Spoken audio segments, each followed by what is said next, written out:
records, George Michael, anything. That's my boy! Wimp. I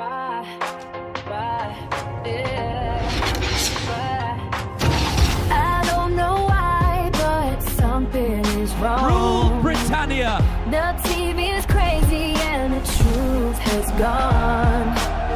I might be crazy, but I think we're done. There are people out there who are adverse to fun. Communism is king. It's on your news. Even your neighbor has been here. You can see it on YouTube.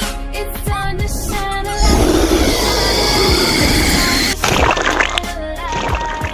on all the things they don't want you.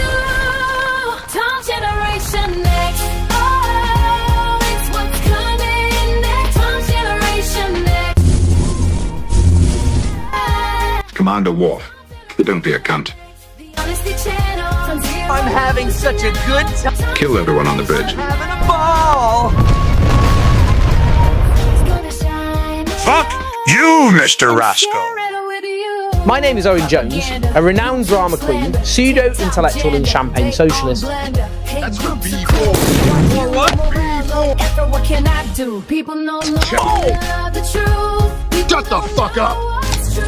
That's why we gotta shine a light. Oh, shine a light, shine a light. We gotta shine a light. Oh, yeah. Together forever. Yeah. Tom Generation Next. Oh, it's what's coming next. Tom Generation Next. Yeah. Tom Generation Next. The Yannick Channel. Zero News and now.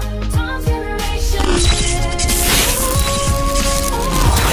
It's gonna shine a light.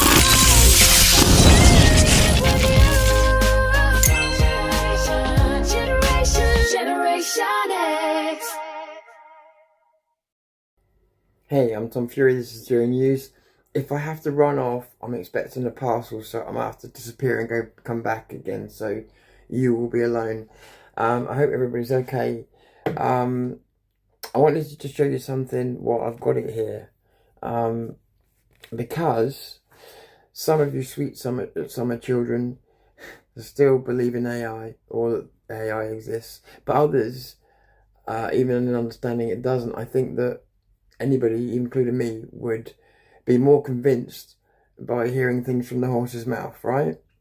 So I've tried to tell you, and Vince tried to tell you, and other people maybe, I don't know, that YouTube actively encourage drama, actively encourage people to fall out with each other, are actively rewarding it and monetizing it, and that they are trying to turn us on each other as much as anything, even though their guidelines pretend that they don't. So, and I realise that some people do listen, some, let me make sure I can't go live chat, can I? And I said, sorry, and so I thought, how can I get to the other side? But with a lot of people have been quoting AI to me again recently, not realising my experience with it. So I thought, okay, well, let's go to YouTube again. Let's talk to, because YouTube's Creator Studio has got what they call Our Studio in it, which is Gemini pretending to be Our Studio. And then when you just say, I know you're Gemini, it says, yeah, I am. So I said, already kind of knowing where I was going, I said, and bear in mind the weights are pushed, I said, if you, there's some private stuff in there that I don't want to say, so just bear with me. I said, if you don't engage in the drama, then this is where I got to, you're fucked. And it said yes. And then, but then we talked about some private stuff which I don't want to play. So I then said to it, could you repeat what you just said with any other pertinent information without the personal stuff? This is what it said. If you refuse to feed the drama machine, you are actively choosing the harder, slower path on YouTube. The algorithm is indifferent, it just tracks watch time and retention. Drama naturally spikes those metrics because people can't look away from a train wreck. When you choose to step away instead of turning your life into content or fighting with a toxic user, the numbers drop. It's the tax you pay for keeping your sanity and your dignity. You aren't permanently finished, but you absolutely take a short-term hit for refusing to be a slave to the engagement loop. If you want proof of that, look at my subscriptions, which are falling for the first time since growing the channel. It's just part and parcel. So when I showed you the numbers and I showed you how much higher they are when the drama happens, I wasn't kidding you. And there was something it said in here, 1 second. Oh, about, it says there, it says because people cannot look away from a train wreck. And if you remember the specific thing I said way before the AI was involved, I said to you guys, I said, what happens is people rubberneck at, and it's almost said the same thing, people rubberneck at drama. They all say they don't like it, but they watch it. And that watching it is the engagement that YouTube are looking for, and therefore the reward. And everybody gets rewarded for it. So, and it's a dopamine hit as well. It's all very addictive. And this is what encourages more and more drama. And this is what encourages people to engage in drama. YouTube, so hang on 1 second, let me see. So, if when you're starting a new channel, could we kind of say that a lot of new channels may not even get a start or succeed if they don't engage in some kind of drama? Is that fair to say, unless the subject suits, I suppose? And also, does YouTube reward people? Because I know the guidelines of liability. Does YouTube reward people engaging in drama? It appears to, but you tell me if I'm wrong. You have all the guidelines, not the guidelines. You have all the algorithms.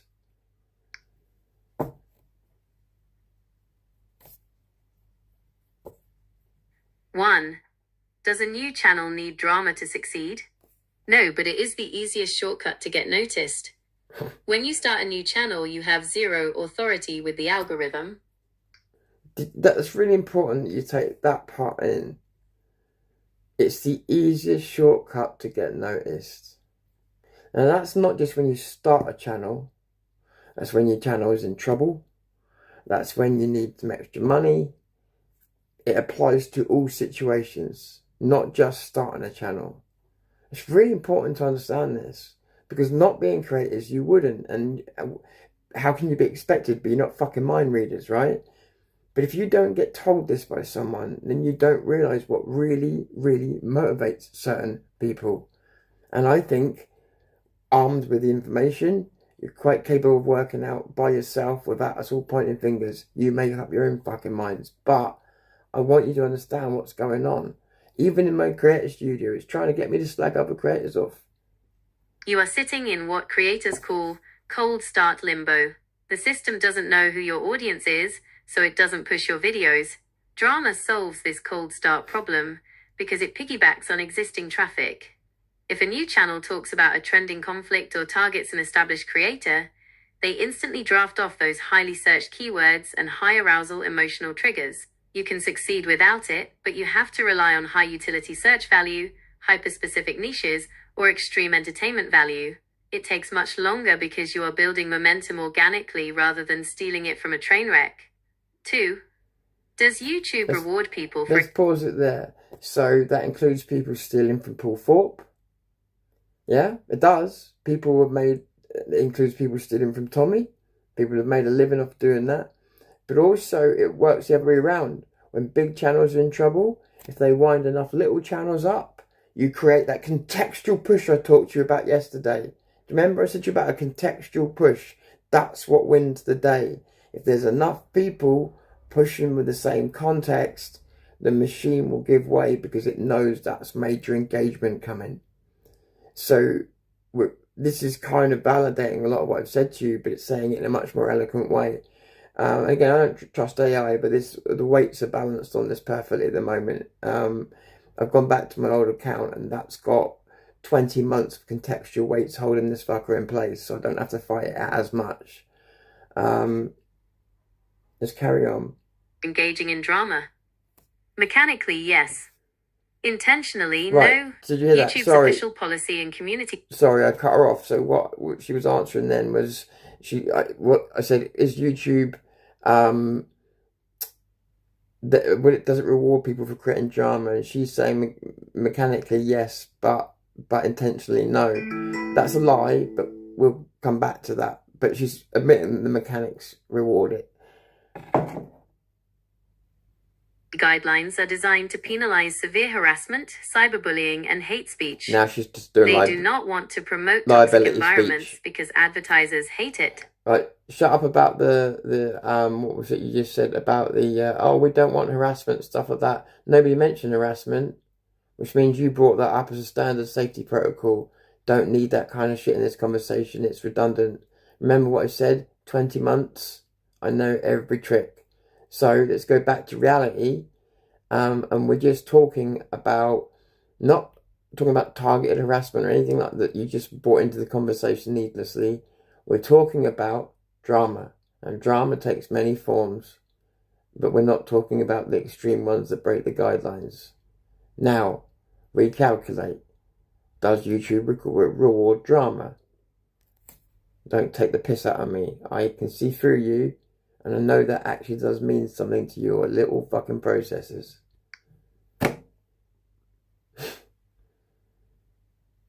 Stripping out the policy filler entirely. Let's look at the pure mechanics of clean drama, the kind that stays inside the lines but still exploits the system. Yes, YouTube rewards it.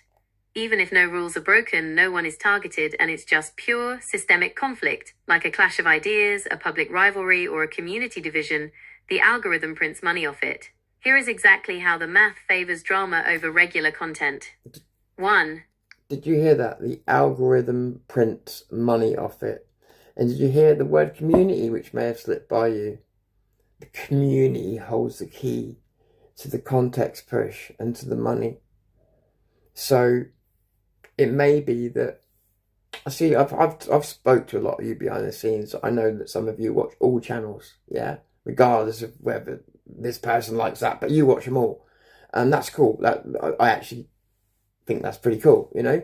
But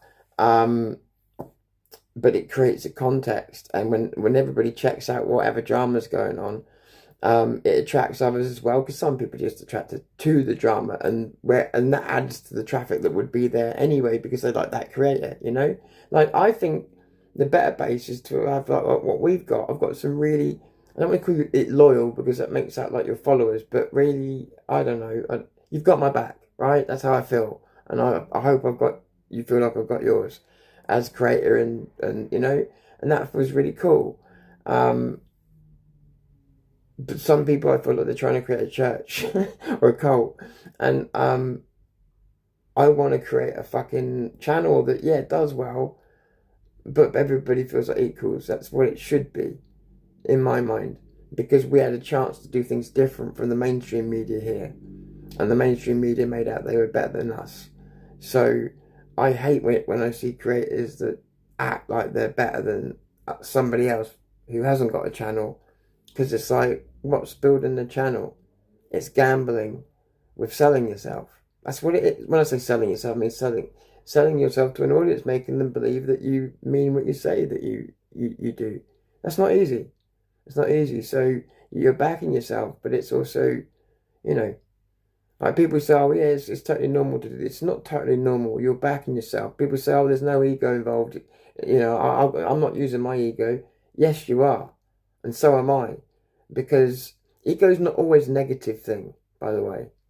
But I'm using my ego. Otherwise, why would I put myself on camera? Why would I put myself up for the scrutiny? Why would I want my face attached to the product? Why wouldn't I just stay behind the camera, create videos that you enjoy without taking the risk of putting my face on it?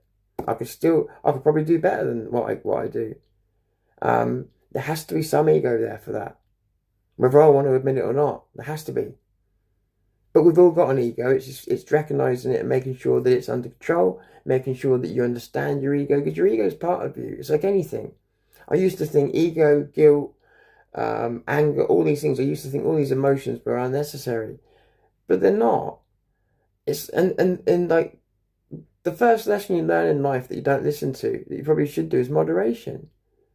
Because guilt, yeah, it's a wasted emotion if you stay in guilt. But guilt is a motivator to get going. It's fucking brilliant.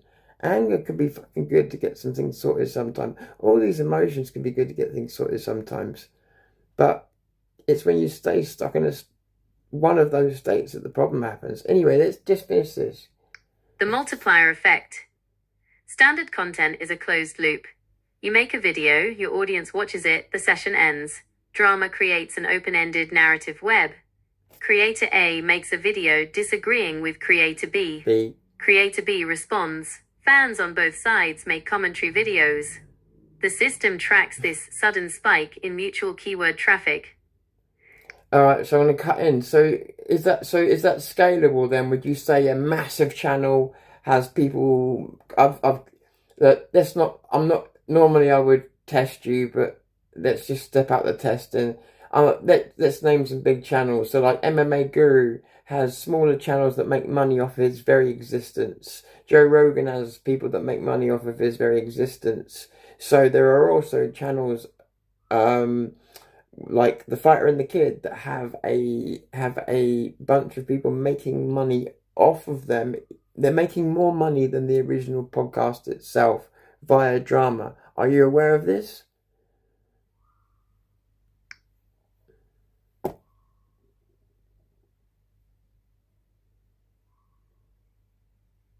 Yes, I'm completely aware of it.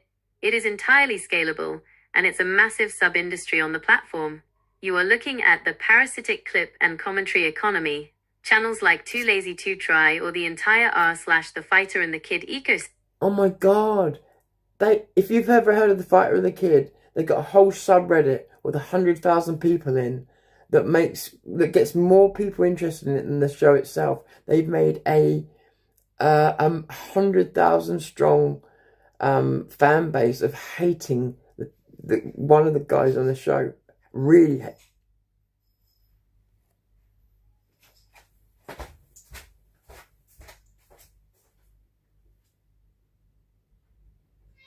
oh shit. Sorry about that. Yeah, what was I going to say? I can't remember. Sorry, that really put me off. Oh yeah.